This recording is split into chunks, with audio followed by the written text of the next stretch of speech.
Okay, I've now got my friend Ian operating the camera. Ian, thanks for joining me. I suspect the standard of videography will increase substantially. Let's have a look at what we've got in the boxes. So, box one, well packed, lots of bits and pieces. What have we got in here?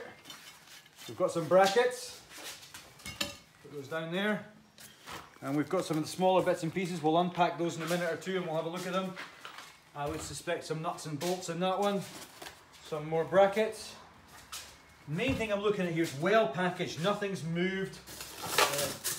Good use of foam and various different kinds of supports. And something I forgot to mention. One of the other reasons I really like the DIR roof rack is because it's the only one that currently comes with a specially built ladder for the Jimny. Now, I know the Jimny's not a high vehicle, but it's still high when you're trying to put something on and off the roof. And I thought that the idea of a ladder was a cracking one, so forgot all about that. It's the ladder in this box. Okay, so we've opened the first of the boxes. This is the square one, which we now know was the ladder box. And in the ladder box, we've got the ladder. Ian, come in and have a close look at this, because this is the kind of thing that I wanted to see.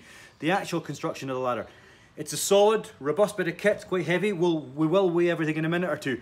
It's really nicely done. The standard of the welding and the fabrication, as I've said already, looks good. Really happy with that.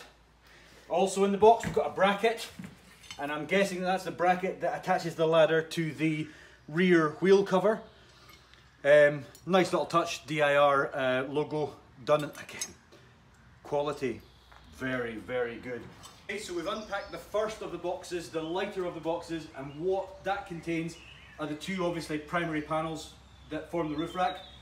Interesting here and surprising here, it's a completely flat surface finish. It's a beautiful finish, it's a lovely sheen, but it's such a nice finish. I'm now slightly worried that I'm going to be worried about putting anything on it, because the finish is going to look just as good as the finish that's already on the Jimny roof. Interesting. Finally, this is box number 3, which is the heaviest of the boxes and the last of the boxes. So this is the contents of the third box that we've opened, probably the heaviest of the boxes. What have we got in here? We've got obviously the 3 main bars that cross the top of the roof.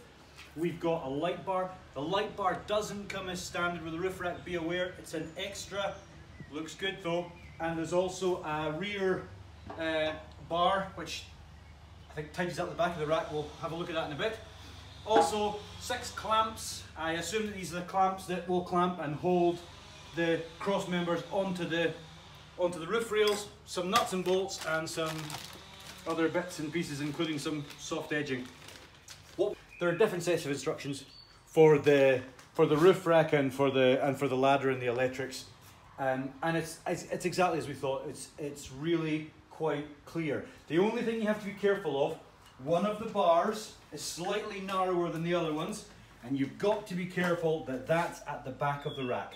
What we're now starting to do, we assemble the rack upside down, lying on a flat surface, so we put some cardboard down to protect it, and we're bolting together each of the sections in turn. So we've got the rear spoiler, you can see in here, that's the hole obviously for the aerial, and we're bolting it together using 6 bolts on each side, 12 in total to bolt each of the different flat pieces and the front and rear spoilers to the cross pieces, and it's coming together. All the holes are absolutely machined perfectly, no issues with alignment, coming together really nicely.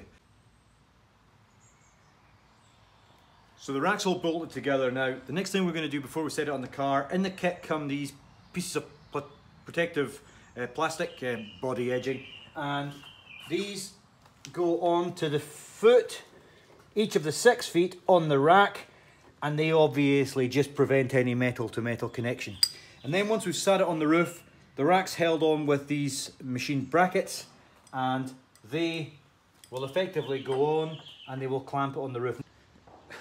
In our excitement, we nearly forgot something, and that is, we said that we wanted to test the impact of the rack on the car. So before we do that, we're gonna have to go for a run. It's not gonna be a very scientific test. We're gonna be looking at handling, we're gonna be looking at noise, but we don't have any kind of decibel meter, we don't have any kind of G meter, so it's gonna be perceptions. Okay. See how we get on. Right.